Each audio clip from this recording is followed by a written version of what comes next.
What's going on? It's Dr. Mike T. Nelson here with the Flex Diet podcast, your one-stop source for all things to increase performance, body comp, more muscle, and do it in a flexible framework, all without destroying your health in the process. Today, I've got my buddy Eric Chessen on the podcast. We're talking about a wide variety of topics here, but primarily around working with the autism and neurodivergent populations. So Eric has a wonderful certification that teaches trainers exactly how to do that.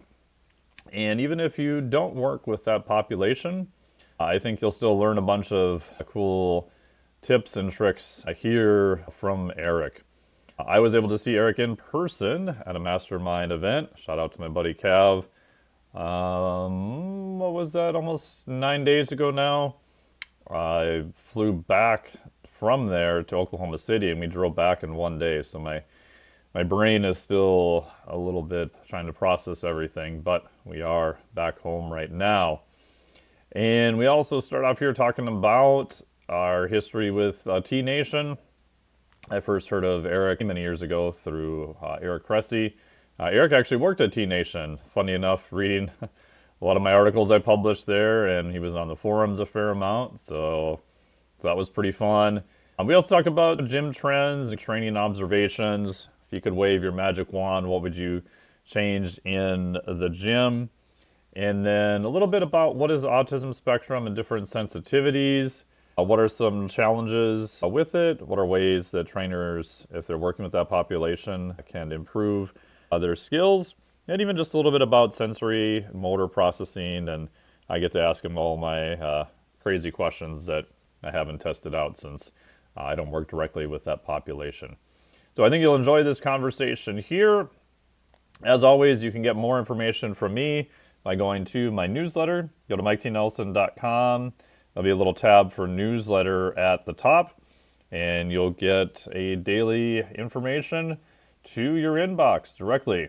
I'll try to make these useful and entertaining, and there's no cost. So go to the newsletter there. That's probably where about 90% of my content goes out exclusively to the newsletter there. And Eric has a great certification. We'll make sure to link to that. And then if you're interested into getting into a state of ketosis without doing a ketogenic diet, check out my friends over at Ketone Esters. We'll put a link down below here. A full disclosure, I am a scientific advisor and an ambassador for them. What they have is a very unique ketone ester that can put you into a state of ketosis, so higher levels of ketones, within about 10 to 20 minutes. Which is pretty cool. Like, I've been using these more this past week in the evening because I've had a bunch of just busy schedules with deadlines, everything else going on, sometimes recording podcasts and other things later at night. I don't really want any more caffeine because that's going to mess up my sleep. And I find 1 or 2 cans of Ketone is actually super helpful. And there's some very interesting research looking at ketones to be a fuel source, especially under different levels of fatigue, especially cognitive fatigue. So they use a separate ketone. It's actually the BHB molecule bonded to glycerol. So your body will cleave that, it will separate that ester bond, and then you have BHB, so beta hydroxybutyrate, which is one of the main ketones, and then the glycerol just goes off and gets used. Pretty cool idea. They're the only ones who have that specific molecule also. So check them out below and use the code Dr. Mike to get a discount there. And enjoy this podcast with my good buddy Eric from Autism Fitness. Cool, man. Good to see you again. You made it home, obviously. Yeah, it was the first time in a long time. I had such a crappy 2023, 2024 with flights for a stretch, and I haven't been traveling as much as I used to, but for a stretch, every single flight, this is non-hyperbolic, every flight that I took had a delay, like at least 20 minutes, half an hour. This was the first round trip I've taken in probably a year where not only on time, but 20 minutes early into DC, 20 minutes early home in Charlotte. It was awesome. Nice. I was thrilled. I was on American and United, and neither one of them fucked up, so I was impressed. Yeah, so Charlotte is a hub for American, and general like their customer service is good, but their flight times, and sometimes they can help it, sometimes they can't, but it was good this time, and I was surprised too, back and forth. It was good. It worked. Yeah, I remember flying out for the mastermind in April. I had to fly out of Harlingen. It was Mm. Harlingen, I think, to Dallas, and then Dallas out. And I'm in Harlingen waiting, and like, and they're like, the plane's not here yet. We don't know where the plane is. We found the Mm. plane. Oh, there's a mechanical issue. And the plane showed up, and they basically said, just everybody board and talk to the agent in Dallas if you have issues. Yeah. And I'm thinking, wait a minute, if there's a different flight out of here to get there, I want to know. So I'm waiting at the counter, get up to the counter, tell the guy what's going on. I said, am I going to make my flight? He looks at his watch. He goes, meh, when you get to Dallas, run. I think you'll make it. And I'm like, can you look at any other flights or any other options here? He's like, nope, we're boarding. Get on the plane. What's your sprint time? What? Yeah. No, book me on. It's basically, I don't want to deal with you. Just get on the flight and get out of my airport. Yeah. This is too much thinking. Yeah. Cool. So you're good for an hour or so, is that right? Yeah, let's do it. Cool. What topic works best for you? Whatever, man. We can go into the general fitness for the neurodivergent population, but whatever spin you want to take on it from whatever like perspective, I could go anywhere with it. I think it'd be interesting to start off with kind of the history of the T Nation thing, just because Oh yeah. that it's such a small world and it's so strange how or where everybody winds up too. So wherever you want to take it, I'm happy Yeah. to do it. Yeah, that works. And Yeah, just and so I then I'm know for curious. Oh, sorry, go ahead. oh, go ahead. I was going to say I'm very curious from your perspective with the Carrick Institute about some of the neurological programs and just some of the other really intricate details of neuromuscular processing. If you want to get into any of that, I'm definitely not the expert on it, but I know about it from clinical practice. So if you whatever you want to go into, Yeah, happy to cool. dive into it. And just so I know the correct terminology is this still called autism and the neurodivergent is a category, or what is the exact breakdown? Because I hear them Autism, interchangeable all the time. yeah, autism is so neurodivergent is more of the umbrella term that encompasses autism and I guess ADHD, but neurodivergent is becoming more the umbrella term. And at the same time, neurodivergent tends to be more associated with much more independent individuals, what we Mm, used to call like higher functioning. So much lower support level one autism as opposed to level three. okay, got it. So if I say autism or autistic, that's still, I'm not pissing anybody else off in the entire interview.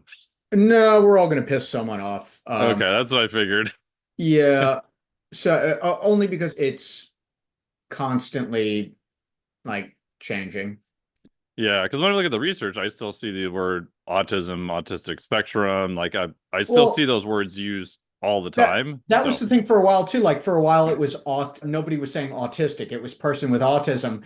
And then there are many people who have been diagnosed later in life who are highly self-sufficient who are like, no, I'm an autistic person. And you're like, okay, I don't know what the fuck to do with yeah, this. yeah. Whatever. Yeah. Case by case basis. Great. Yeah. Cool. All right. Well, I'll do a short pause and here we go. Do it.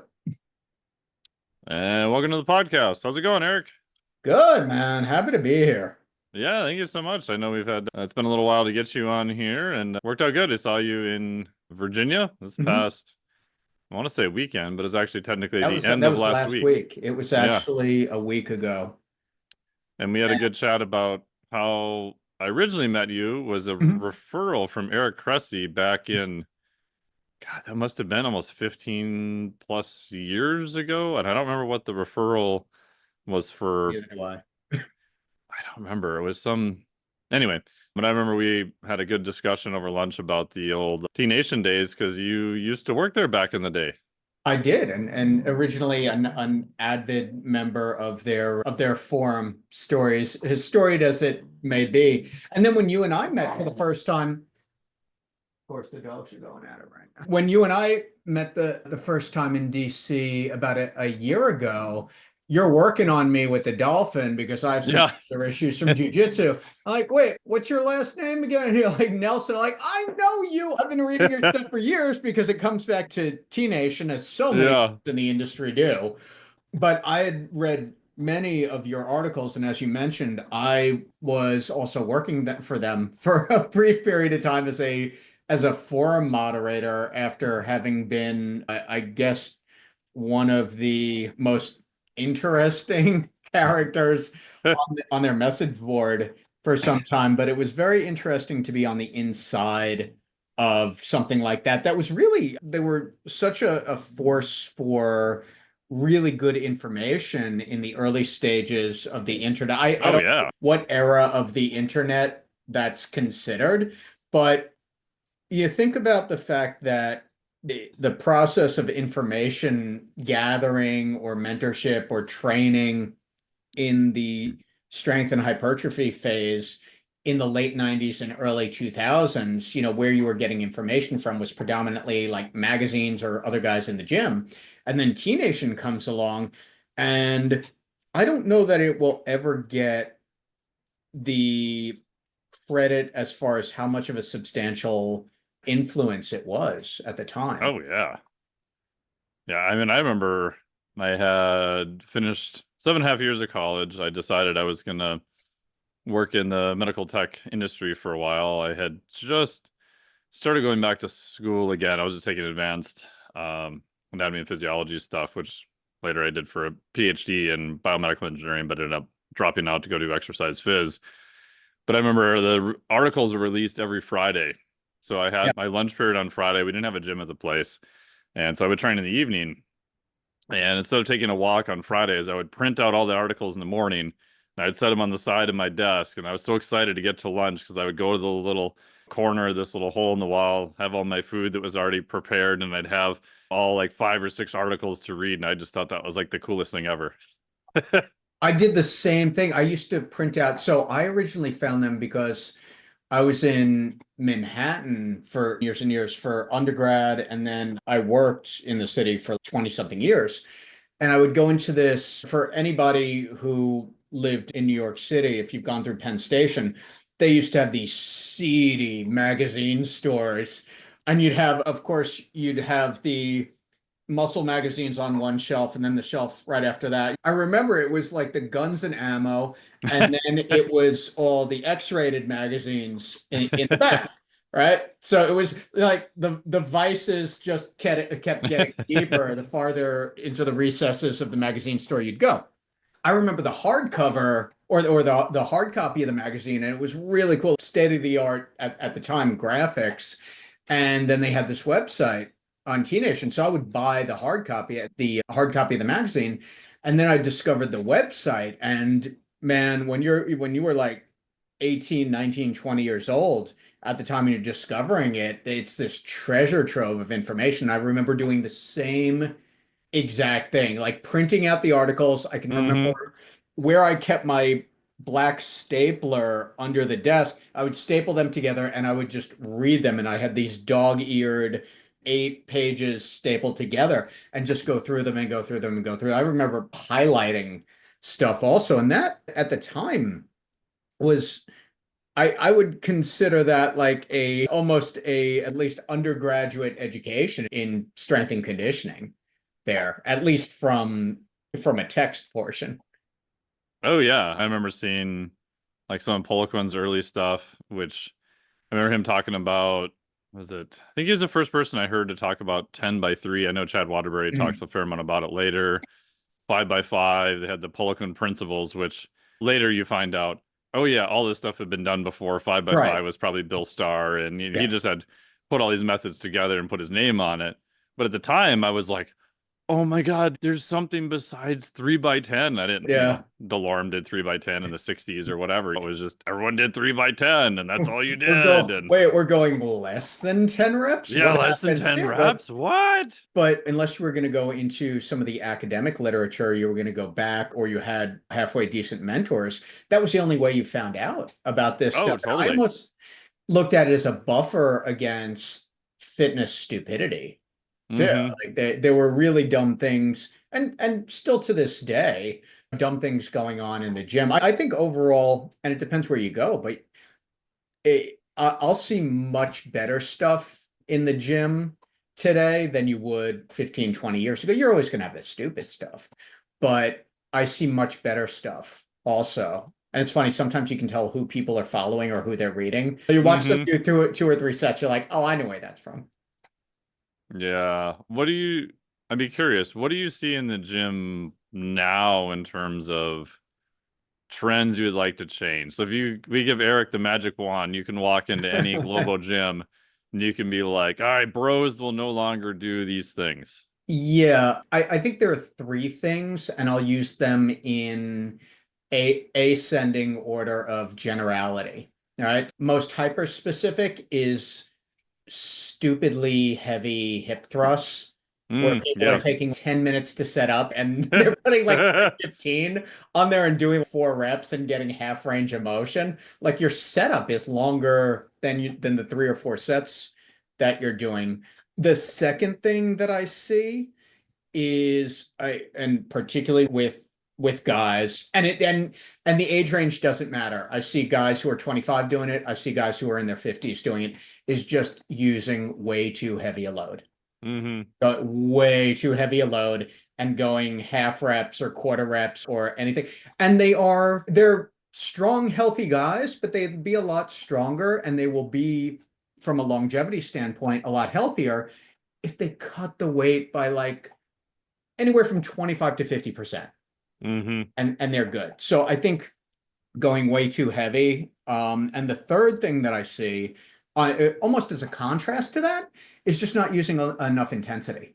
Mm-hmm. Like go a little bit lighter, but go with 70% more intensity on that exercise, and you'll be good. I think intensity, and this even comes back to some of the stuff that I'm writing now about working with the autism population as well. Intensity being a completely uncharted area of consideration, and we can get into that. But for Yeah. neurotypical population, just the things that I side eye, or the things that I look at when I'm working with my own autism fitness athletes in the gym.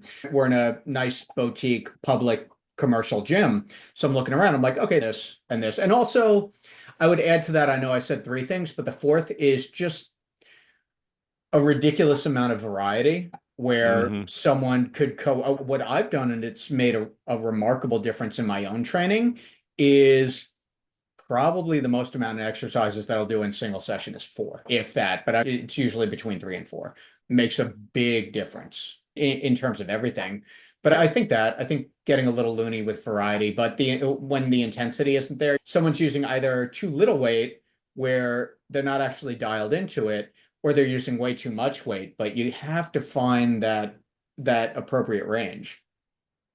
Yeah, before down in South Padre, I was at the gym, and I only go to a commercial gym one day per week, which, well, I take that back. I was doing more quad-based stuff, so it's 2 days per week, which is the Yeah. most I've ever been there in the last 10 years.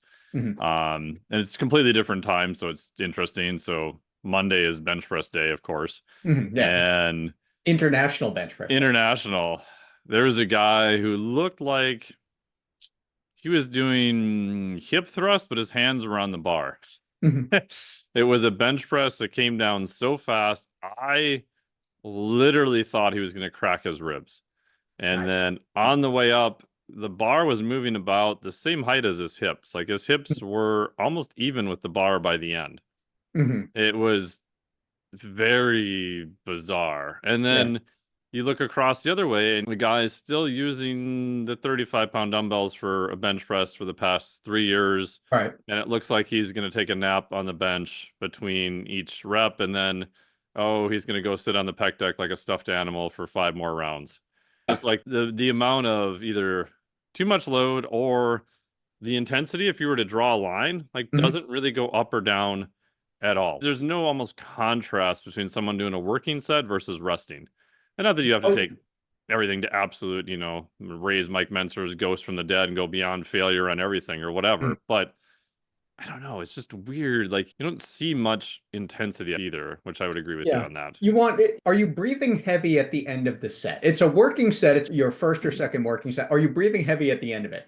No. Okay. Probably want to add intensity to it. My wife makes fun of me too because so we have a garage gym here, and then the only other commercial gym where I don't train at the place where I work with my autism fitness athletes just because I can't deal. But when we're out on the coast of North Carolina, we train at this place. Shout out to Topsail Barbell, which is basically a bodybuilding gym. There's Mm. some competitive bodybuilders. Everybody there is really everybody black shorts, black hoodie on. It's perfect. Nobody's talking. Everybody's just training.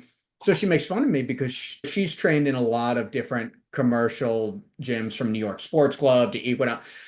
And so she makes fun of me because I don't have a long history of training, myself in commercial gyms. Yeah, you should see some of what's out there. And so I'm very much in a bubble. I'm either in my garage gym training by myself on my stuff, or we're in this super professional, everybody's really serious and they know what they're doing gym. I still understand that I don't see the worst of what's out there. Yeah, I have another rule that if somebody talks to me, I will not wear that t-shirt again. Mhm. So I was in a hurry the other day, and normally I find if you wear black metal shirts, and the more you can't read the band's lettering on the shirt, like the Yeah. scarier it looks, like the less Yeah. people are gonna talk to you. Mhm. And I was in a hurry yesterday, threw in a different t-shirt, and the guy was super nice. He was just asking me about my shoes or whatever. But it was as he's moving a bench by, like almost in the middle of my set.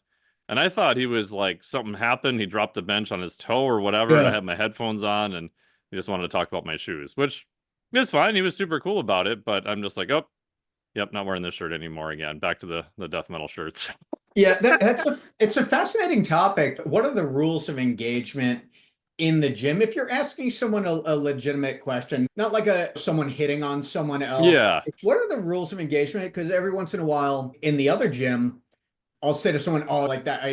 This guy had just impeccable bench press form the other week, and he was coming off to say he's putting his weights away. I said, "Hey, man," and everybody's wearing, so they have to pull it out. I'm like, "That bench press looked awesome. You're controlling that."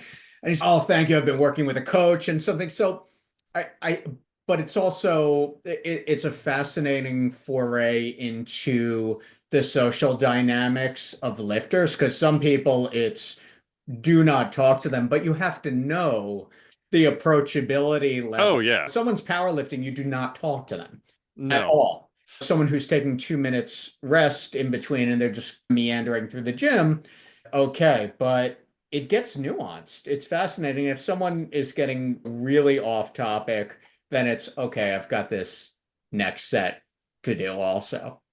Time and place.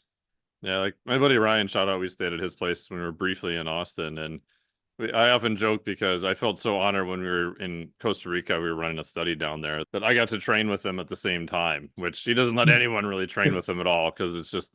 But at the same point, like I knew we chat a little bit between sets or whatever. It wasn't anything major, but Yeah. I could tell when he was getting ready to do a heavy deadlift that I wasn't just say shit. You know what I mean? Right. It's just you Yeah. could tell when someone's getting ready to do something and they don't have to get all crazy or look weird, but you can tell they're like trying to concentrate. They have the weight in their hand, they're walking up to the bar. That's not the best time to ask them anything. It's Right. like if they're walking the water fountain or something like that, or the gym I go to now, I've been there probably maybe for 4 or 5 years.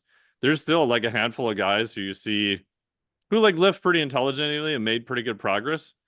I don't think I've ever said 4 words to them. You just pass and you just do It's the nod of acknowledgement. yeah. It's, hey, I know, and that nod, it's funny.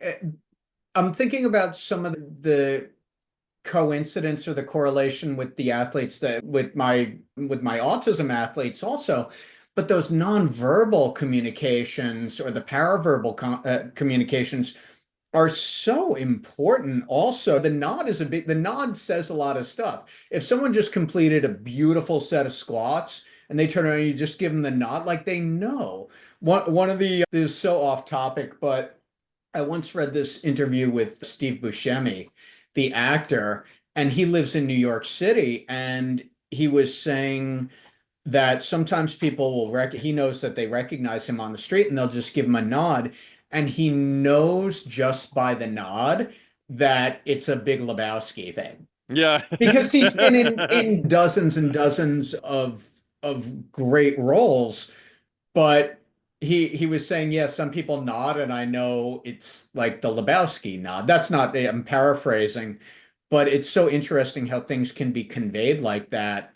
And it's either the nod or sometimes it's the chin up, which is a Yeah, different, yeah. they're both different forms of nodding, but one is more forehead down, one is more chin up.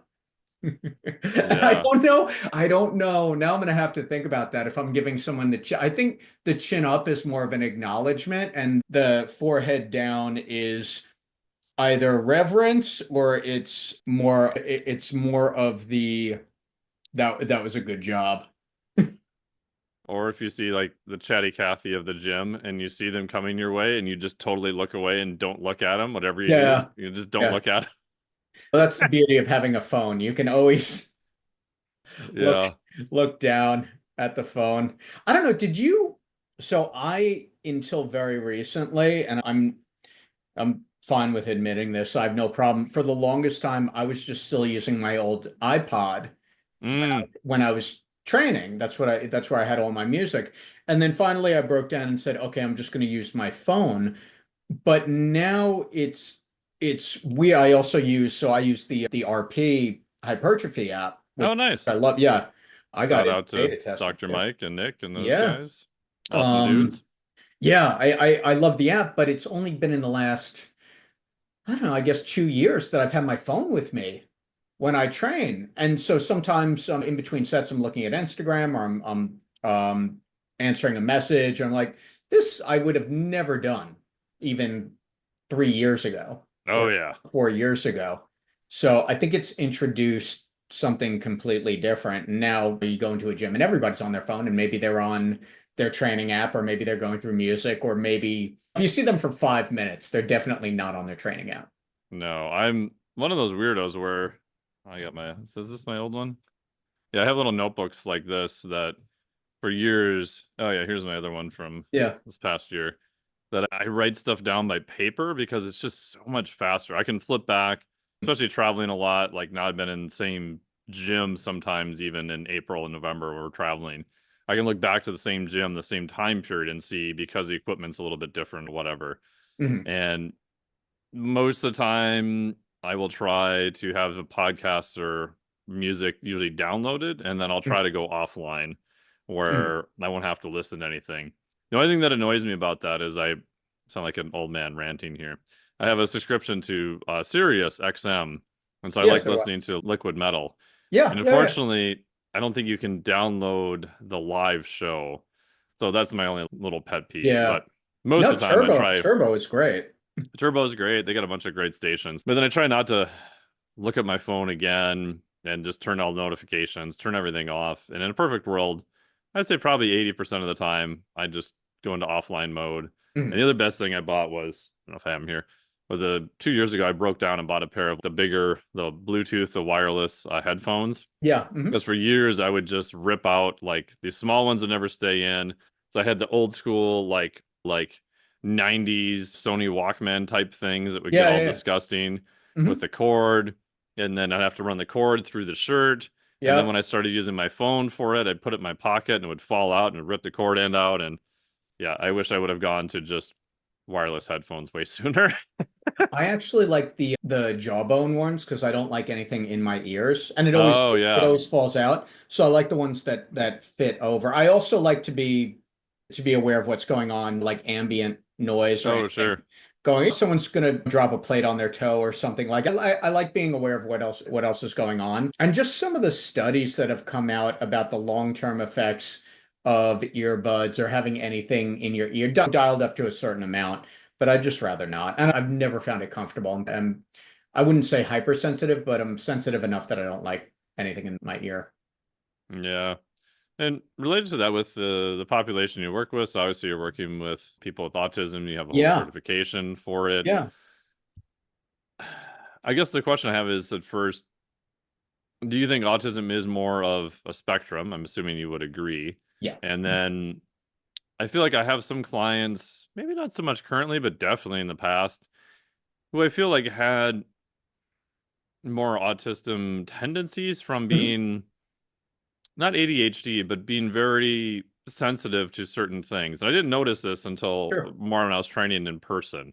Yeah. So, what are your thoughts about a spectrum? And then at the very end, can you just have people who maybe they're not even on the spectrum, but are just, like you said, very hypersensitive to specific things? Like I would notice equipment selection, like if the music would change, like sometimes hearing different things, and Mhm. not so much that they would be distracted, but it was always very repeatable. Like after a while with certain clients, like I knew exactly what would distract them or set them off. And it was always almost the same thing all the time, but it was not the same thing for everybody. Sure.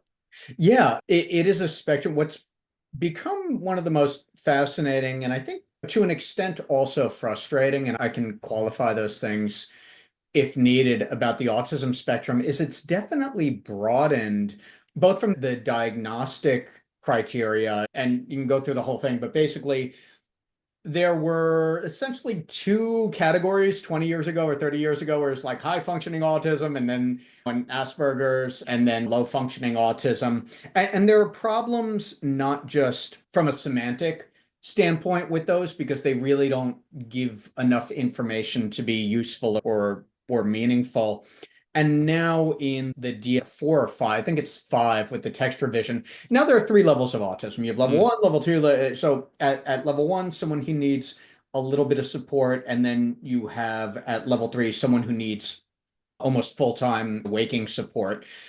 And so you still need a certain cutoff. If this is a diagnosable condition, then you still need a certain cutoff. And you can say someone in the realm of the neurotypical human being, people have sensitivities. If you look at t-shirts, how many people Oh have yeah. sensitivities to the tags, to the point where, how many of your shirts Oh still yeah. have tags anymore because everybody hates them. But not liking a tag in your shirt does not qualify you as autistic. And one of the things, so I had a classmate in graduate school years ago, and she said this is when I first started working with the population, and she said, you know what, there's going to come a time where where people self-identify as autistic because it's going to be like the trendy thing to do. Oh yeah. I'm like, get the hell out of here. Like she was right. Like she called it like, oh, maybe 15 years before. I don't know how, but she said, yeah, it's going to be this. And through social media, I think you have some people who are definitely later diagnosed, or haven't been formally diagnosed, but are definitely recognize themselves as autistic. And then you have the individuals who have profound autism, who clearly meet all of the criteria. So I think that there are definitely sensitivities and there's a spectrum, but it's become broader. But you still need to say, okay, at some point you have a neurotypical person who has certain predilections and certain sensitivities, but they definitely don't qualify as being neurodivergent, because if you don't at some point qualify the definition, then it's everything and nothing at the same. It's like core training. It's everything and nothing at the same time. So yeah, there's definitely a spectrum. One of the most interesting things that has happened in my career or my practice over the past couple of years, and it's especially occurring over Instagram, is I have individuals reach out to me and say, hey, I'm 43 and I just got diagnosed, or I'm 52 and I haven't formally gotten diagnosed, but I know, or I just started seeing a new therapist and they finally diagnosed me.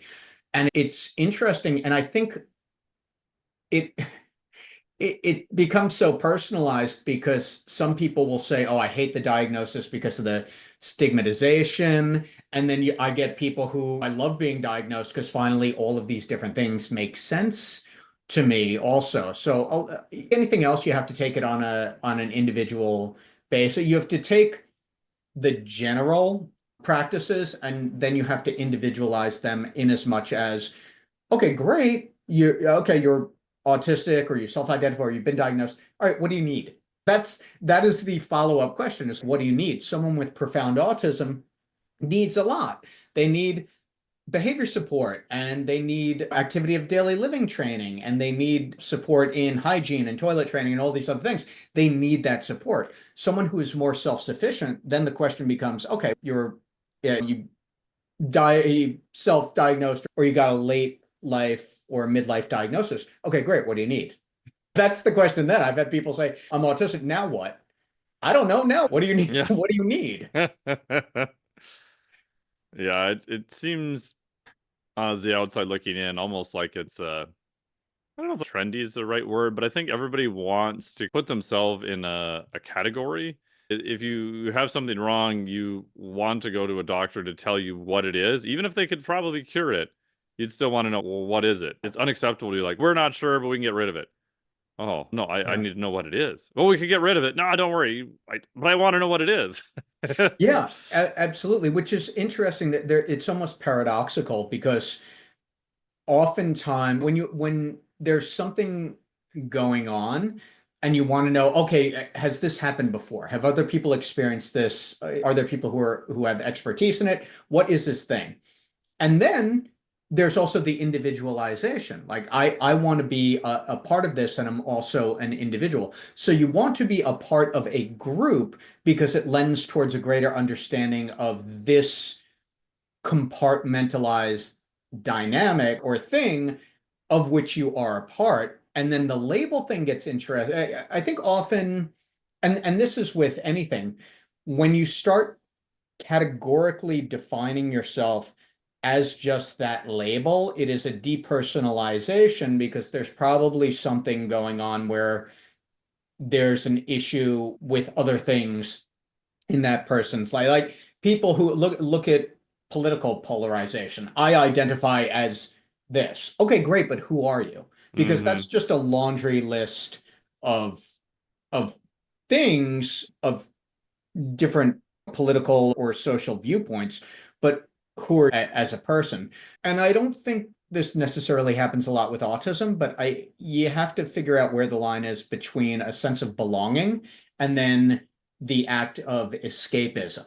Okay, I'm going to identify with this group because this way I don't have to work on some things or take accountability in my own life. I'm certainly not suggesting that happens in autism, but when anybody is hyper identifying with a particular group, then the question is, okay, great.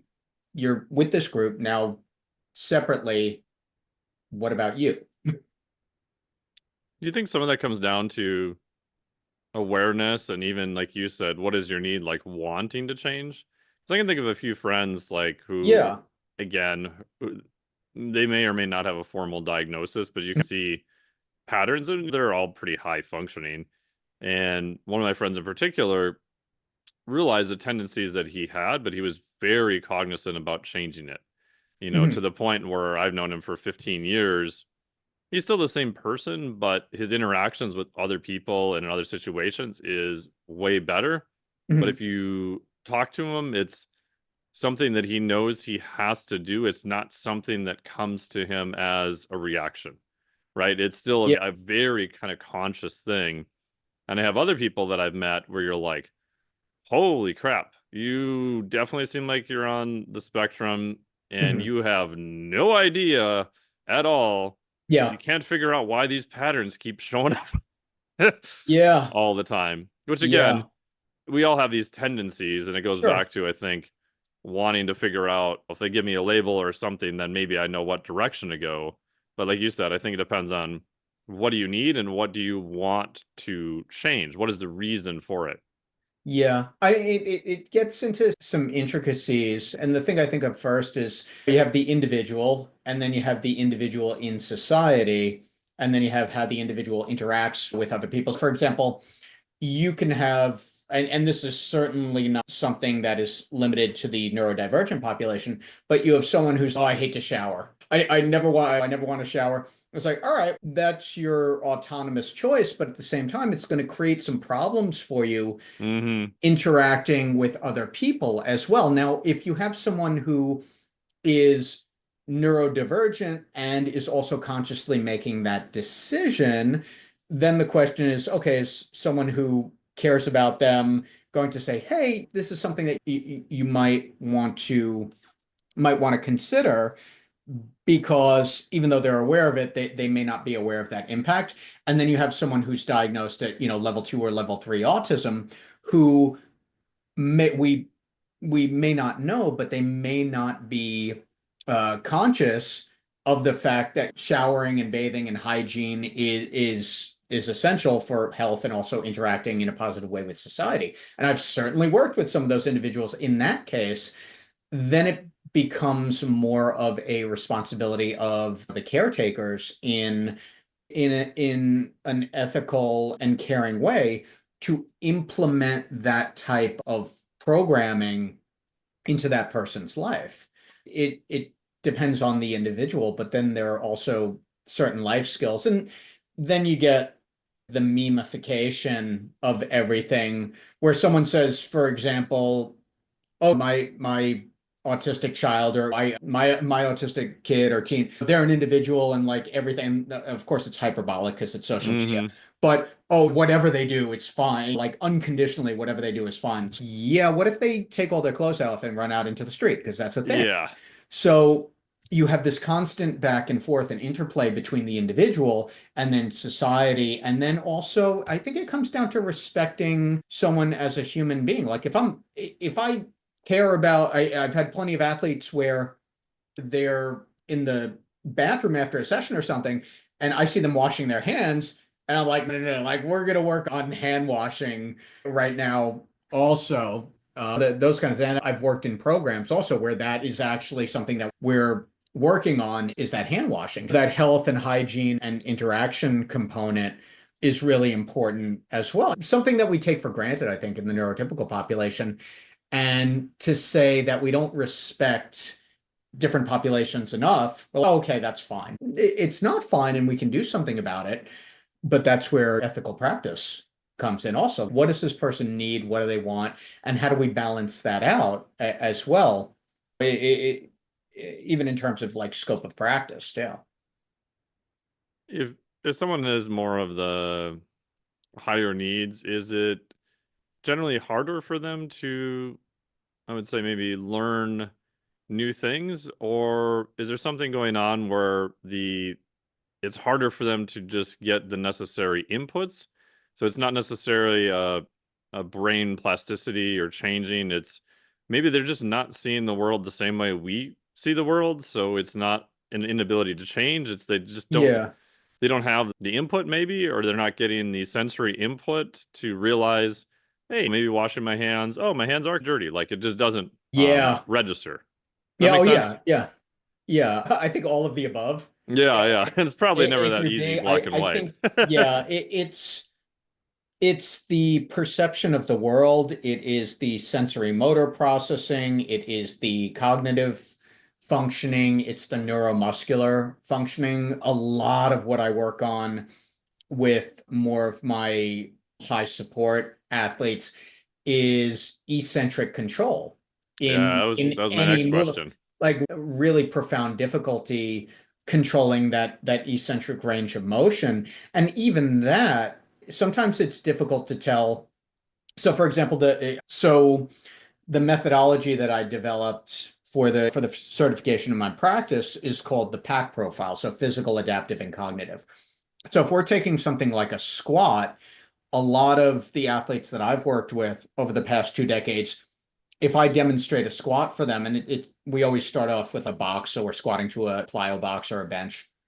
and I demonstrate the squat. And what they do is that like they just drop down and then they bounce back up and they're using the momentum or they're going really quickly. So a couple things that we have to figure out are, okay, number one, is it predominantly physical? Is this a neuromuscular or even just a muscular thing? Do they not have the strength and motor control to control that descent into the squat? And you could say, fine, it clearly looks like they just, because they're detrained or they've never done this exercise before, you're going to have some type of strength and motor deficit. But hold on, because what if they do potentially have that capability of slowing down the motion, but they are not sufficiently motivated to do this squat, so they want to do it as quickly as possible Yeah, because get it to over with. them, the squat it isn't serving any secondary purpose. Okay, I'm doing this thing so that I don't have to do this thing anymore. Great. Now you have someone, because they are hypo motivated, they're going to do it as quickly as possible so that they don't have to do it anymore. So now I have to figure out as a coach, okay, is this more physical? Is it more adaptive? Or the third, is it more cognitive? Is it an understanding of the expectation for performance?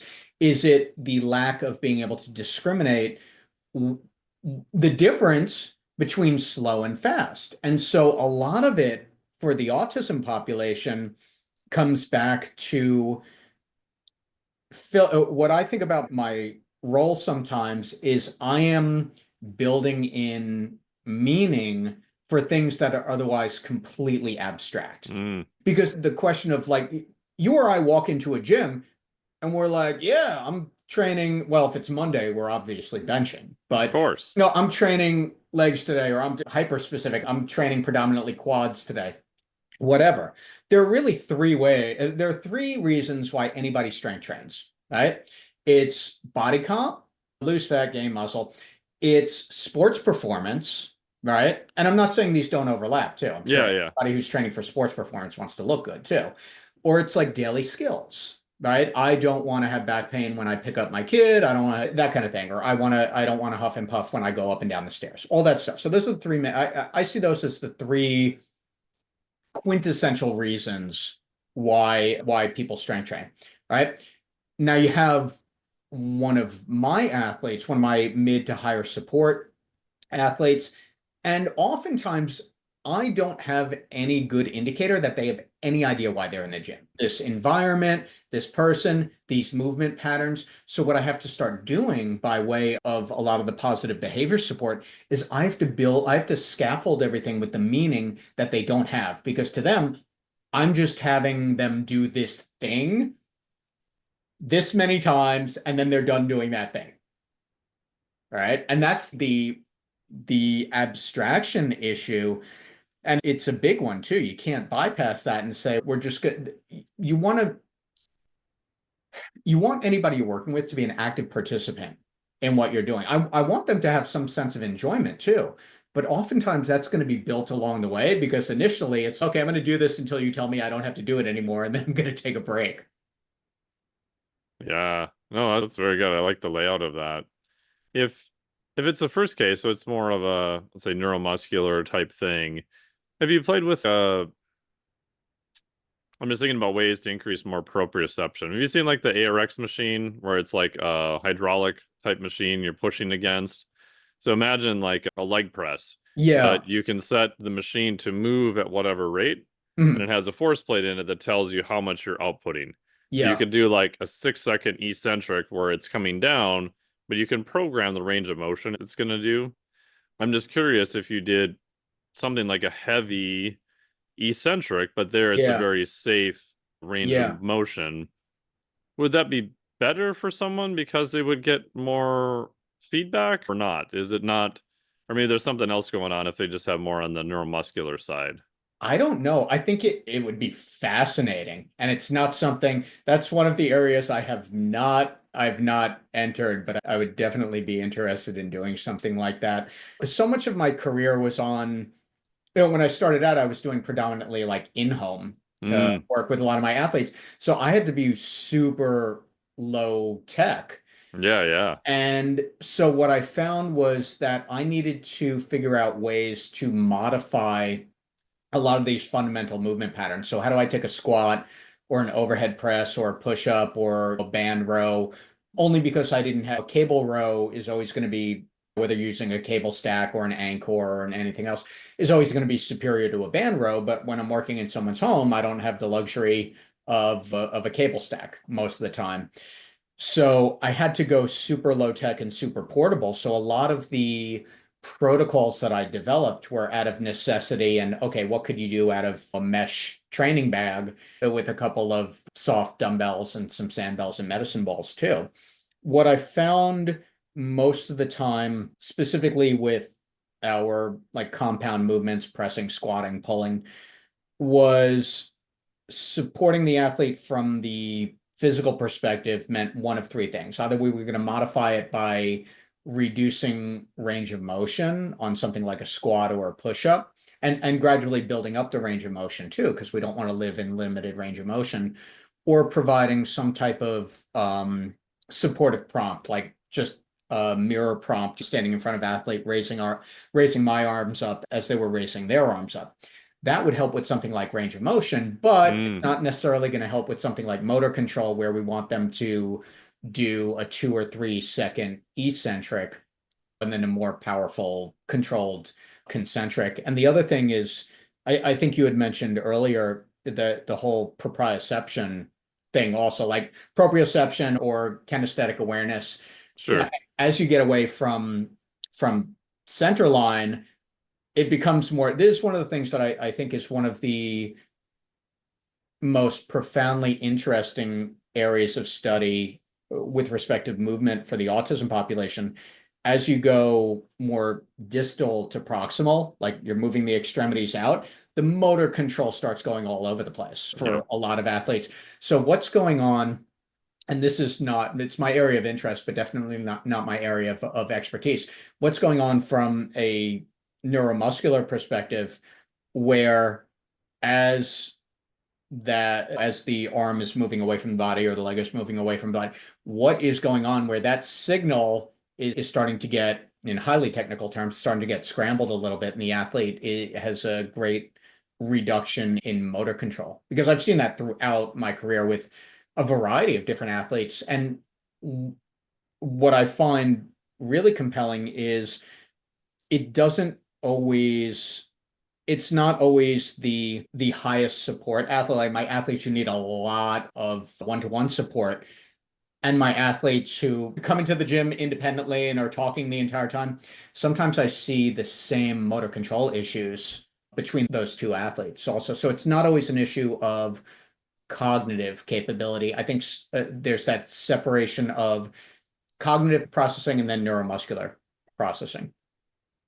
Yeah. Related to that, do you think there's changes in the way they're getting vestibular information and visual information that causes a breakdown of them trying to assemble those movement maps of the combination of eye movement, vestibular movement, and proprioception to know where their body is in space to move from one point to the next? Yeah, absolutely. A lot of individuals on the autism spectrum have profound difficulty with direct eye contact. So Hmm. I've learned, and that was something that I changed years ago, because you change with good science and good practice. What eye contact was a big deal when the first couple of years of my career. And then as we started learning more, the field progressed. It's like, no, you know what?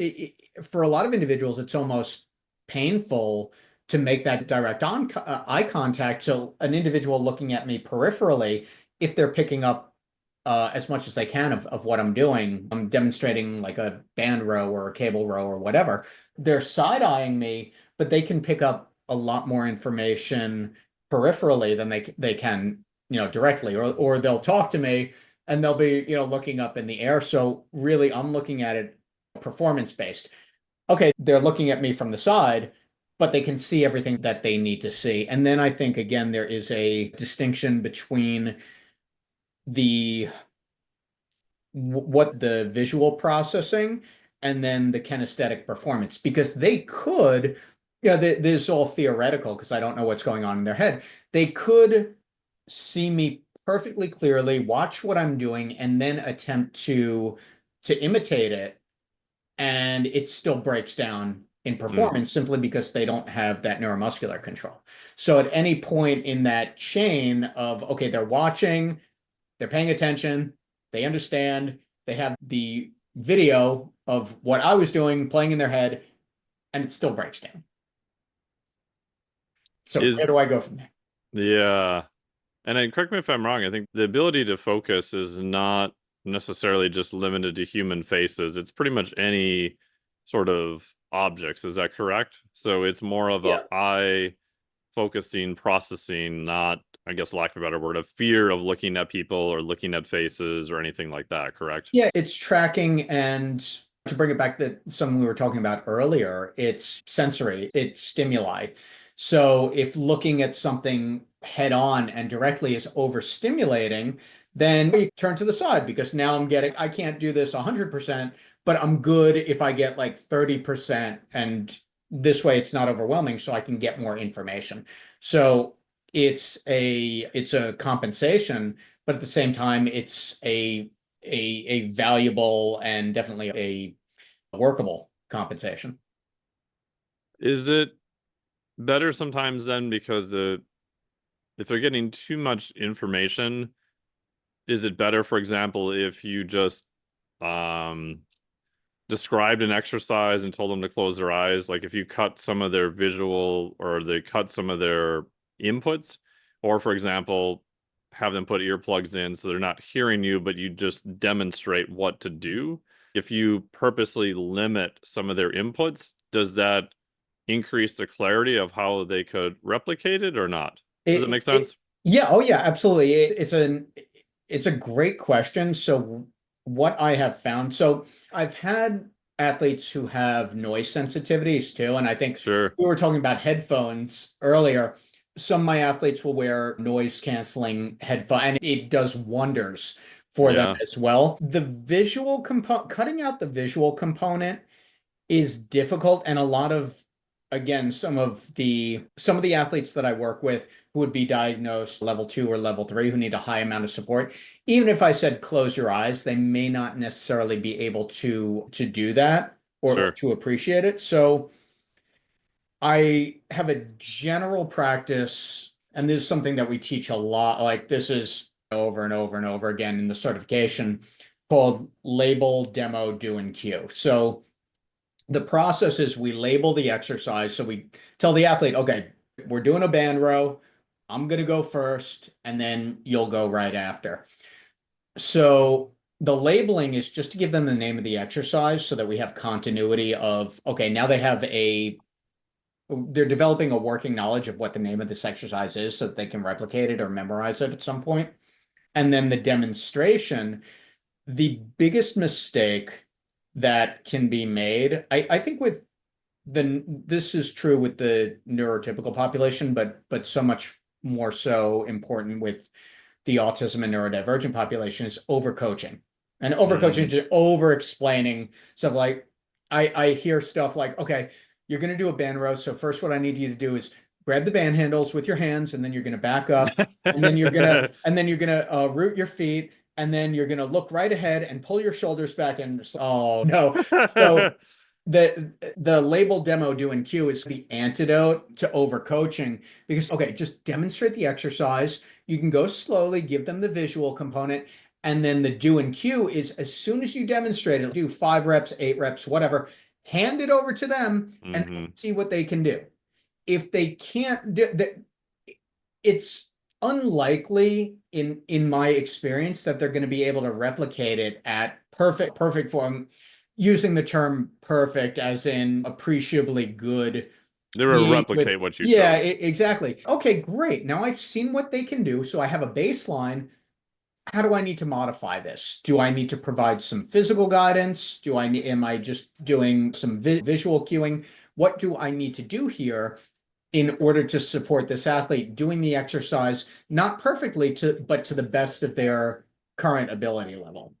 So that's how I figure out, okay, this is my process for assessing the athlete with any one particular exercise without over explaining it to them. Because as soon as I can get them to do to be in a situation where they're comfortable in doing some variation of it, then I can do my job and say, okay, we need to modify this, and I have my go-to modifications for this particular exercise, but I need to figure that out. The only way I can figure it out is by having them do some variation of the exercise. Got it. Well, let's go with questions on the movement stuff, because I'm always fascinated about the principles that we know of good and better movement. In Yep. my experience, tend to still apply to other disease states. And I always think of everything like a spectrum, right? You Yeah. have like maybe chronic pain on one end and like high level athletics on the other end. Like Yeah. it's almost impossible to be in the highest expression of your athletic ability if you're in pain. Therefore, Sure. it's a spectrum. Do you use any internal versus external cues? Does that matter? And then a follow-up to that is there's a system where you can hold little lasers and put them on different joints, and they have a target, and you basically tell the people, they do this for a lot for physical therapy rehab. You can use an external cue. I did one so for some neck rehab. Like I had a little Yeah. laser on my head, and I had to rotate my head left and right. But I would see the laser go like this because my head's actually doing this. Mhm. But I think I'm rotating. I was doing more of that. But Yeah. to see the visual representation of that, I was then able to correct for it much faster by using that as like an external frame of reference.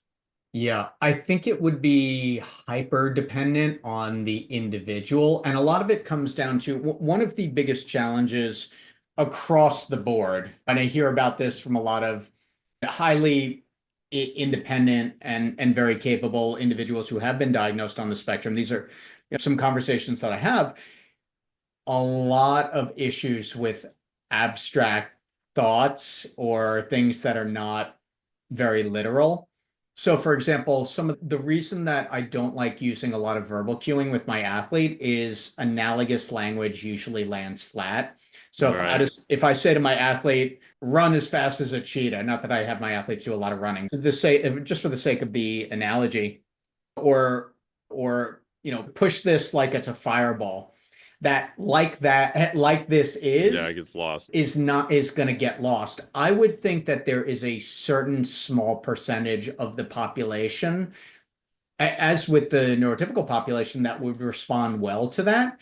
But if you have an individual who has such little kinesthetic awareness that if you point a laser somewhere, they're going to have difficulty tracking it, and they have such difficulty even identifying their own movement. You can say point to your knee, and they have difficulty with that, which is more about the labeling and the memorization. But I think that along this, the way that I visualize it is you have all these doors in a row. And it's okay, is this door open for this type of intervention? Yes. Okay, great. So we can get here.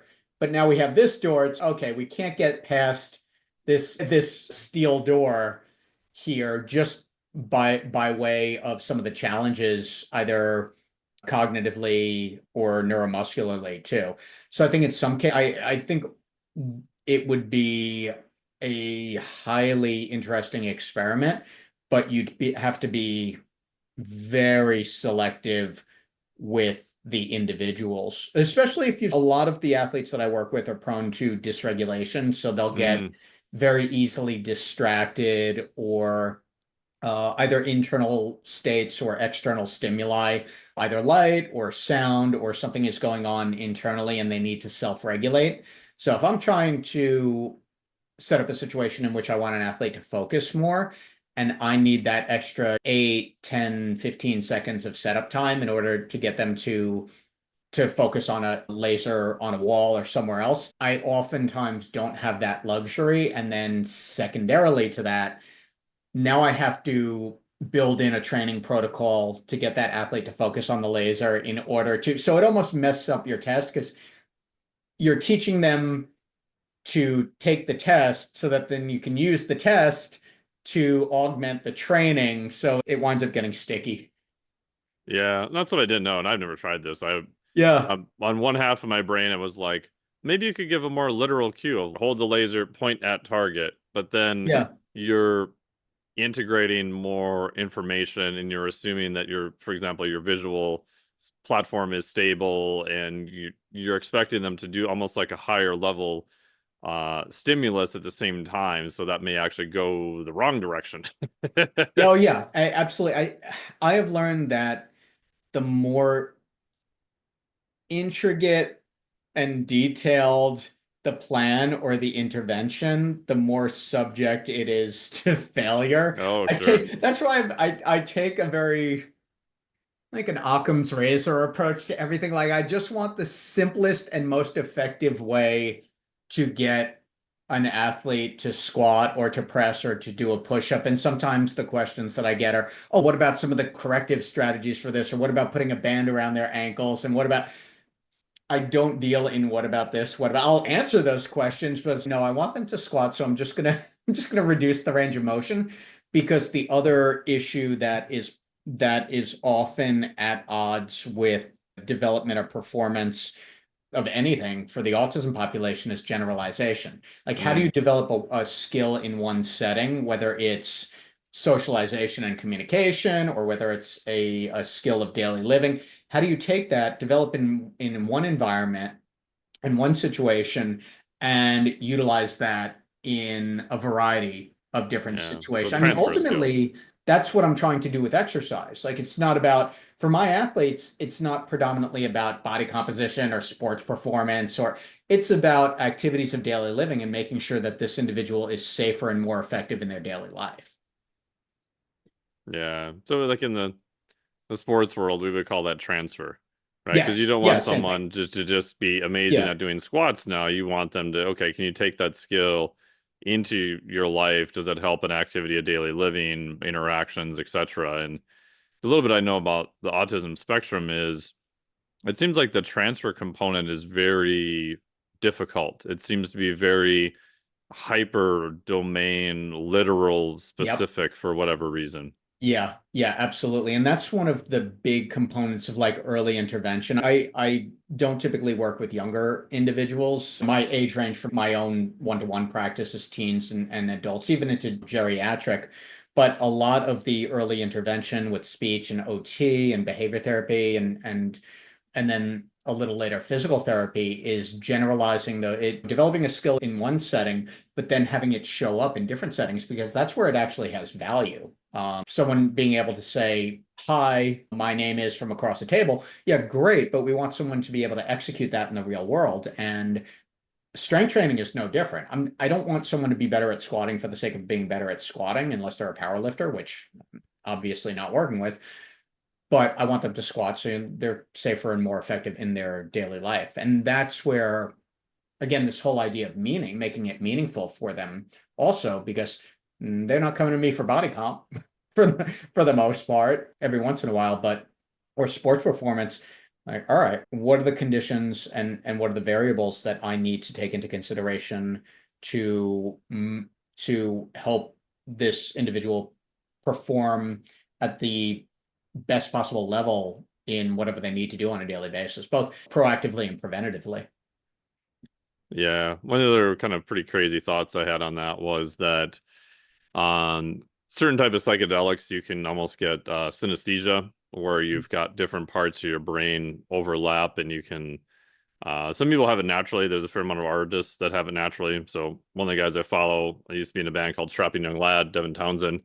Mhm. He's had it since he was a kid. So to him, like music is very different than other people because of that. And I've wondered if that sometimes psychedelics like DMT, ayahuasca can do that. I may have experienced that in Costa Rica, which is pretty wild. And so my thought was those properties, if you gave someone on the spectrum, say ayahuasca, and I'm not saying people should run out and do this. One, I think that would be utterly terrifying for those people.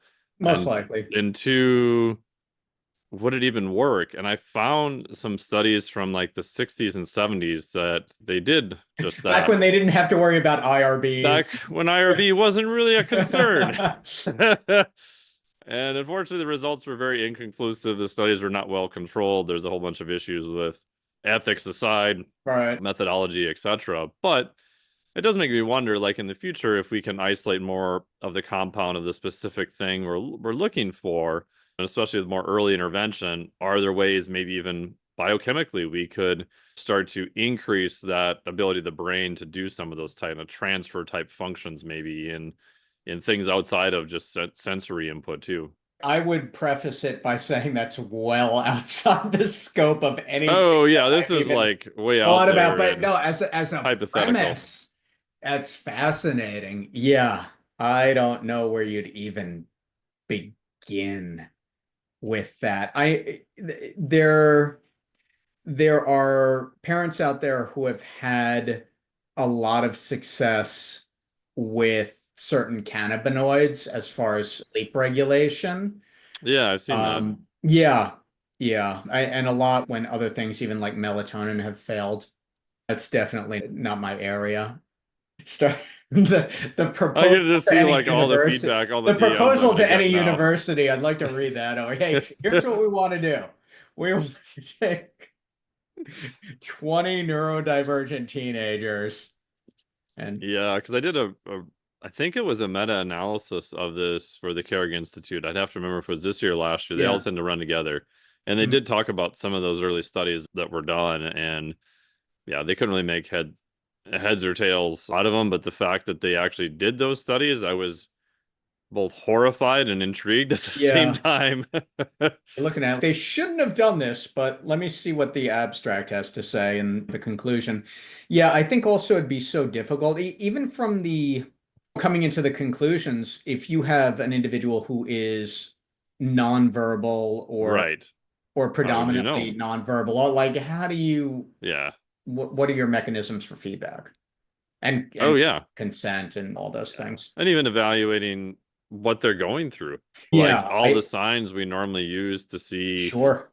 distress, everything else, like you can't necessarily just apply them to determine what's going on. And knowing when firsthand from I've worked with a lot of individuals who have had psychopharmacological intervention also, and particularly some of the SSRIs and even some of the antipsychotics. And granted, they've gotten much better. The science and the pharmacology has developed, but there are a lot of drugs where the interactions are very unpredictable with the autism Yeah. population, and sometimes they can interact in the exact opposite way as their intent as well. So you also have different brain chemistry to consider as well. Yeah. Last question. We'll ask you a little bit more about your cert and have you give us all the info on it. Yeah. It's again probably a little bit outside your wheelhouse, but I know if I don't ask, someone's going to be like, "You didn't ask him about this." Like, Yeah. it appears, correct me if I'm wrong, that the rates of autism are going up. Mhm. So one, is that true? And two, do you think the rates are actually going up, or the other argument is that we've just gotten much better at diagnosing it, so now we're discovering more people, that the actual number of cases isn't really increasing? And if it is increasing, any thoughts as to why there may be an increase? Yeah, I think, and prefacing it by saying the epidemiological side is not my expertise. Are the rates increasing? Absolutely. Is it Yeah. predominantly because of broadened diagnosis? Absolutely. And it's interesting because some of that is some of it, the diagnostic criteria has broadened because we have more individuals who are older, 30s, 40s, 50s, who are being diagnosed, and more women as well, because Hmm. autism often presents differently. And we're learning much more about this now in females than it does in males. So there's that.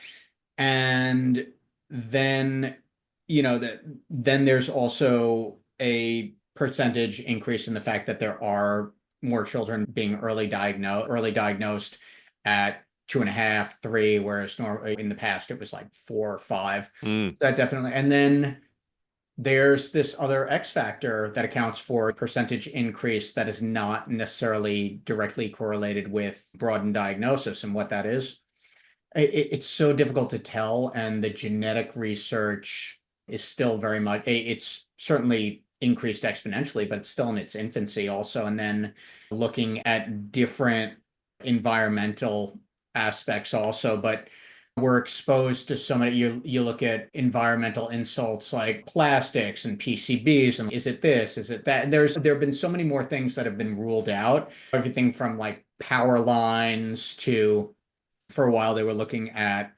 rates of, I think it was fevers in women who are pregnant, and some of these things come up as, oh, this is promising as far as the research, and there's just no. We didn't disprove the null hypothesis. So a lot of the the potential environmental factors are so difficult to study, and they're still very much, the research itself is still so new that's difficult to tell. Is there an increase? Yes, absolutely. Is it predominantly because of broadened diagnostic criteria? Yes. Is there another factor to that where there are more births per 100 of infants who have autism? Yeah, I think so. Yeah, and that's so far outside my wheelhouse, but like you said, it's also one of those things that is so hard to study, whether it's this food dye or this compound during this particular time in this area, like the amount of factors you would have to systematically go through to try to, like you said, create the null hypothesis to try to Yeah. have bowling pins to knock them down one by one it's Yeah. And you can, almost it's never like ending. in vivo too. It's okay. Yeah. What are you're going to say? Okay, we're going to take okay, we've taken this plastic out of the environment. Great. You're going to have to take it out and then test again 20 years or whatever its half-life is. How long does that take to biodegrade? Oh, 150 years? Great. Yeah. Okay, we'll do the follow-up to this in 150 years. Here we go. Part of it is just that with environmental factors, they're environmental factors, and it's near impossible to control for. Yeah. Awesome. Thank you so much. I really appreciate it. And where can people find out more about the wonderful certification you have? At autismfitness.com, and then hit me up on Instagram, the Autism Fitness, same thing on YouTube. I put up a lot of content, both of my athletes and then strategies that can work in fitness and adapted PE settings. And is the certification, is it all online? Do they need to go somewhere? Do they need to have certain enrollment periods? How does that work? Great question. So the certification is partially online, so it's 15 plus hours of online coursework, and then I do a full day hands-on practical. If someone wants to take it with me here in Charlotte, they can do that. They can do it virtually. I have master coaches who teach it both in this country, and I have a master coach in Croatia who's teaching in Eastern Europe now. And then I also do closed group seminars for the certification, also for schools and different organizations. So all of that stuff you can find on the website, or just reach out to me, Eric at autismfitness.com. Cool. And the website again is autismfitness.com, correct? Yep. Cool, man. Well, thank you so much. I really appreciate it. And thank you for entertaining all my wackadoo questions and everything there. And I appreciate it. Great question. I'm glad after 20 something years of being on the periphery together, we get to do this. Yeah, that was great. Thank you so much, man. Really appreciate it. Yeah, me too. Thank you. Thank you so much for listening to the podcast. We really appreciate it. Huge thanks to Eric for being on the podcast and sharing all of his wisdom here. If you are working with the autism population or you have any interest in it, please make sure to check out his certification. I've known Eric for quite a while now. Love all the stuff that he's doing with that. So I want to make sure to get the word out for everyone there. And if you're interested in trying ketones, check out my friends over at Ketone Ketone Esters. You'll have a link down below. A full disclosure, I am a scientific advisor to them and an ambassador, which is cool because I get to see a lot of really cool stuff behind the scenes and a lot of studies, which will hopefully be made public this year with some really cool effects I can't talk about yet, but hopefully we'll be able to very soon. So check them out. Use the code Dr. Mike to save some dinero. Thank you so much for listening to the podcast. We really appreciate it. We've got a bunch more guests coming up here this year and into next year. I think you will really enjoy it. And if you have any questions for the podcast or people you want to see, there's a contact form on the website you can use. Please share the podcast with anyone you think may be interested. It helps us grow our audience to get into more ear holes and spread good information. If you have even just 30 seconds, you can leave us a short review or even a thumbs up or download, subscribe, all that great stuff. It really helps us with distribution. Thank you so much. Really appreciate it. Talk to all of you next week. There's something wrong with this hearing aid. Yeah, what's wrong? I can't hear with it. Oh, no wonder.